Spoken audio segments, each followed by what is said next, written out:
Yeah, don't worry, dude, I got it. It's kind of heavy. Today, we're talking about skiboarding.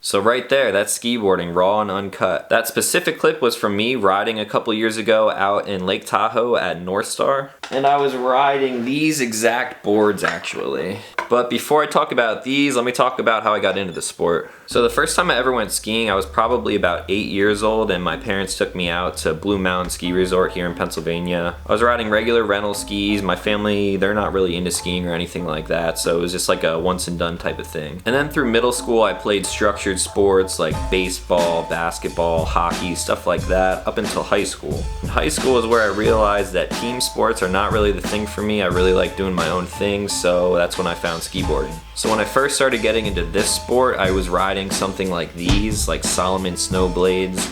My cousins had a bunch of them, so whenever we went up to the mountains, that's what we rode. As a freshman in high school, I started going to the mountain at least once a week, sometimes 2 or 3 times because I had a season pass.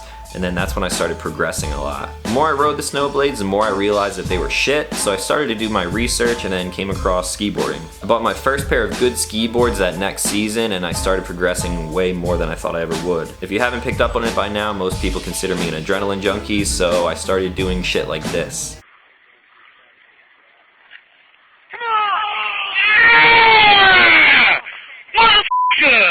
That was my first time ever doing a backflip, and everyone was stoked because no one really saw that stuff before. And then as that season progressed, I ended up doing double backflips like this. Yes, the quality sucks on those videos, but that's because it was filmed with one of these things.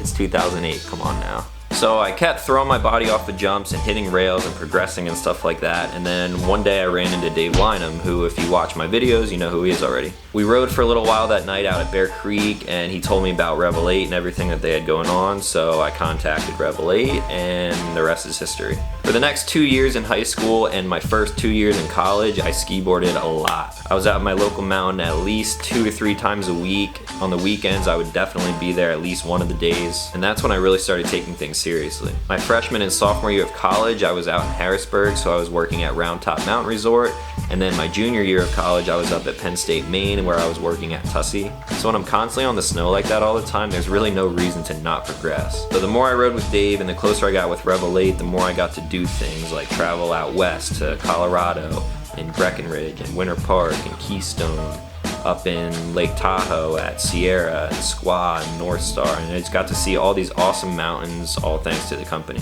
Then as I got closer to graduation, my workload got kind of tough and I really needed to buckle down on my schoolwork, so I kind of fell off for a little bit, and for the past 2 years I've been traveling for work, so I really haven't touched snow in the past 2 years at all. Since I'm working from home right now, I'm hoping that will change this year, so hopefully there will be more videos to come in the future. So now you know how I got into the sport, let's talk about the actual boards.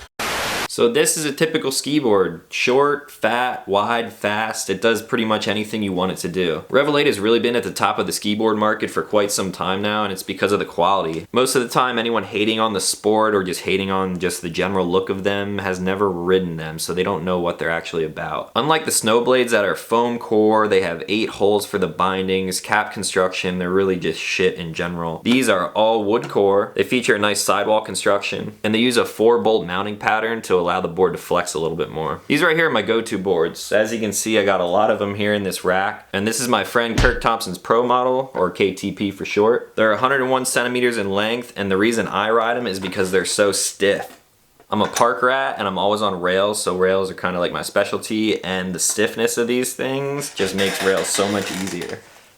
I can't even bend it if I tried. So what's good about RVL8 is that their boards don't only cater to park rats. They kind of cater to any style that you want to ride on the mountain. For example, these are the Condors. 110 centimeters, wider than my head. So if you're trying to ride on powder, these things are perfect for that. This specific pair I rode out in Berthoud Pass, I believe, a couple years ago out in Colorado.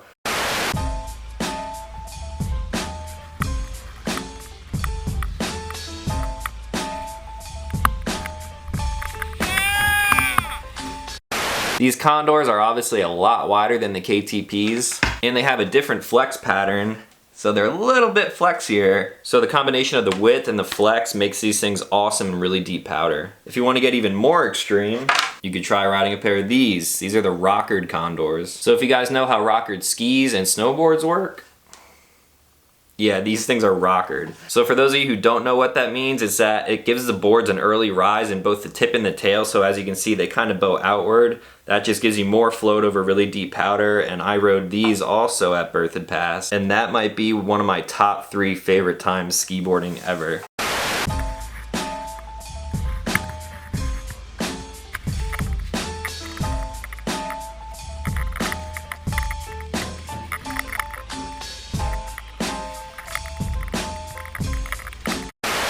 These things are also super flexy, even more flexy than the regular Condors. Awesome boards. Then if you want something with a little more stability, these here are the ALPs, and really old ALPs I should add. These boards I think were Adam's first pro model, and this same board profile is now Dave's pro model, so the DLPs. These are also 110 like the Condors and a little bit thinner underfoot to help with better carving. There are other board sizes that I don't have, like the splits and the bantams, but those are a little bit shorter than my liking, and it's just something that I don't use, so I only have what I need. Skiboards also use these unique bindings. They're non-release bindings, and these are actually made by RVL8 as well. These are the RVL8 receptors. Let me bring you in a little bit closer and show you how these work. So here I have the right board and the right boot. You simply put your foot right on top of the binding, flip up this heel piece so it sits on the back ledge. Then in the front, you lift your toe piece up to the toe box and crank this down.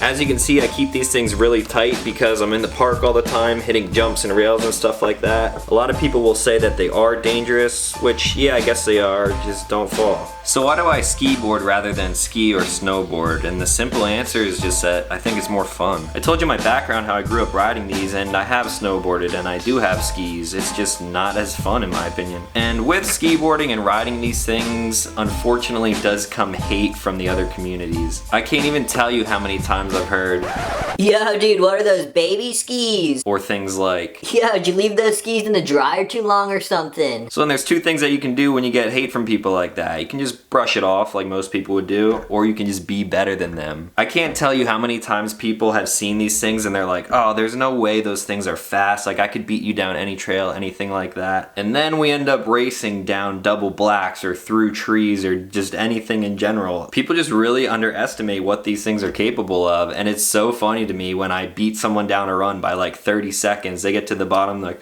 oh, you got a head start, or oh, this and that. It's really about the skill of the rider. How much time do you have on the snow, and how comfortable are you on what you ride? So a lot of people will ask me, oh, well, as you get older, are you gonna ski? No, I don't think that's the answer. I'm pretty sure I'm gonna skiboard for as long as RVL8's still making them. So now what I wanna show you guys is how I prep these boards for the season. Now, my perspective of the way to get these things ready for the season is gonna differ than most people because I take these into the park and I beat on them. So this is simply my opinion at what works best for me, so take it with a grain of salt. First thing I do, these things are dirty from last season, so I get a little Clorox wipe. Get all the dirt off the bindings. Anywhere I need to put a tool to adjust these bindings in the future, just try to keep everything clean. Then I'm gonna flip them over and make sure the bases are clean too. Ugh. For as much as I've ridden these boards, these are still actually in pretty good shape. The main thing that I want to inspect on the boards before I'm riding them for a full season is the edges and the sidewalls. Now before I show you what a bad sidewall and edge looks like, keep in mind that this is what I do with the boards.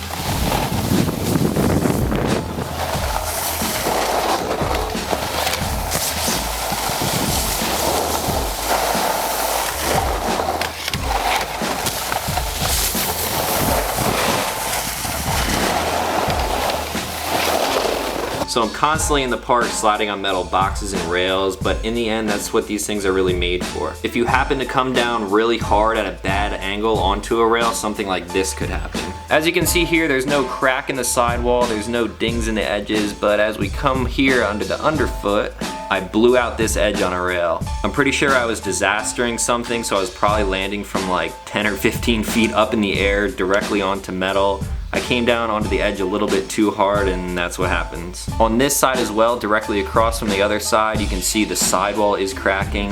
The edge isn't as bad, but that generally means that the board is going to be broken all the way through if I keep riding it. Again, don't worry about doing that to any of your own boards. It's really hard to do something like that, especially on these KTPs. But if something like that were to happen, you can contact RVL8 and they have a pretty good policy to set you up with another pair of boards. These boards are now clean and ready to rock. The first thing that normal people would do is go to the edges. Since you've just seen what I do to edges, you can probably imagine that I'm not really worried about them that much. If I were to take something like a brush and a file and get all the rust off and file them down and make them all sharp again, the second I get them back into the park, I'm just gonna grind them down anyway, so I really don't touch the edges that much. What I do need to do though is wax them. So again, this is a pretty ghetto way of prepping your boards for the season, but I just use a $6 iron from Walmart, just a clothing iron. Crank that thing up, get it warm. And I'm bleeding again. How do I keep doing that? Once the iron's warmed up, I get it to a point where it's just about smoking, but not quite smoking. Get out my wax. This is some pretty cold wax. It says it's between 18 and 28 degrees. That, as you could guess, doesn't really matter to me, which I'll explain in a little bit. So I take the wax, take the iron, pick an edge, and just warm it up and drip it all over the boards. Now I'll take the iron, put it flat down on the board, and kind of iron out all the drips of wax that I just put on. You want to keep the iron moving in circles, that way you don't make a hot spot on the board. If you do leave it in one spot for too long, you can definitely warp the base, and you don't want that. So the more often you do this, the more you'll get used to it. You'll be able to tell in certain areas where the base of the board is drier than the rest of it. It kind of has like a white hazy color. So I just want to make sure everything's covered from tip to tail, edge to edge, and just make sure that everything's nice and smooth. So once that's nice and smooth, that's it. That's where I leave them. So if you're not really into park and you're into big mountain riding, going fast, making tight carves and stuff like that, then I definitely say, yeah, go ahead and tune your edges, wax these things as best as possible, and then do the normal routine, like scrape the wax and buff them, do whatever you would do to a normal pair of skis. But someone like myself, I know that I'm just gonna go right into the park and scrape the wax off on a rail right away, so I'll just leave it on there as long as possible. Once I ride these on the snow for a little while and the wax smooths out even more, then I'll be able to get enough speed to race people like I talked about, and even hit some big jumps, do some stuff like this. Or if you decide to suck that day and fall, some stuff like this.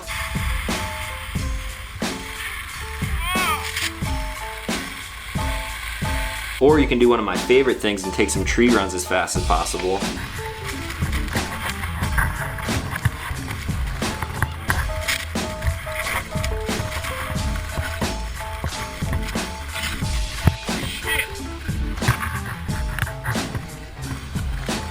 So as you can tell, these aren't just some baby ski toys, whatever people want to call them. They're high quality snow sliding devices. I'm gonna continue to keep riding these things, and I don't think anything is gonna change my mind anytime soon. If you want to check a pair of these out for yourself, I will leave links down in the description for both RVL8's website and Skiboards Online, where you can buy these yourself. Skiboards Online has everything from all the RVL8 boards to other manufacturers' boards, bindings, stickers, hoodies, you name it. If you find something you like on there, whether it's ski boards, bindings, t-shirts, hoodies, merchandise, anything really, use the code TALONSCI at checkout for a discount on your order. So if you've learned something new about this sport today, leave a like and consider subscribing, because I'm definitely going to be making some more skiboarding videos this year. If you have any questions about anything else that I do to these boards, any of the boards themselves, or anything that RVL8 makes, leave a comment down below and I'll answer it as best as I can. And that's it for today. Thank you guys for watching, and I'll talk to you in the next one.